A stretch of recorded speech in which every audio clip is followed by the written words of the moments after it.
హరిహర వీరమల్లు ఇది నాకు చాలా ఇష్టమైన సబ్జెక్ట్. ఇది మనందరం చరిత్రలో చదువుకుంటాం.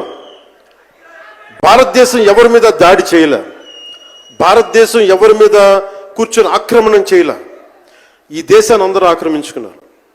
మనం చదువుకున్న టెక్స్ట్ బుక్స్లో కానీ స్కూల్ బుక్స్లో కానీ ఎంతసేపు మొఘల్ తాలూకు గొప్పతనాన్ని చెప్పారు తప్ప మొఘల్ తాలూకు అరాచకాన్ని చెప్పలేదు ఎవరు.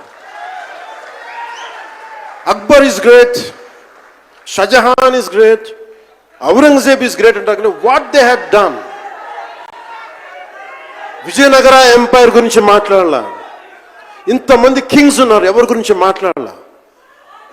We always heard about Mughals' greatness, but what Aurangzeb has done to our country, సొంత తమ్ముడిని చంపేసి దారా సిక్కుని చంపి షాజహాన్ని జైల్లో పెట్టి నువ్వు హిందువుగా బతకాలి అంటే నువ్వు ట్యాక్స్ కట్టాలి. Can you imagine? For being a Hindu you have to pay tax as a Hindu, just to accept, to practice. ఇలాంటి సమయంలో ఒక ఛత్రపతి శివాజీ మహారాజ్ లాంటి వాడు గుండెల్లో శౌర్యాన్ని నింపాడు. మనకి తమిళనాడు దురాక్రమణ గురైతే all the way from Maharashtra he came back and supported, stood by people. ఇలాంటి నేపథ్యంలో హరిహర వీరమల్లు ఒక ఫిక్షస్ క్యారెక్టర్, ఒక కల్పిత పాత్ర.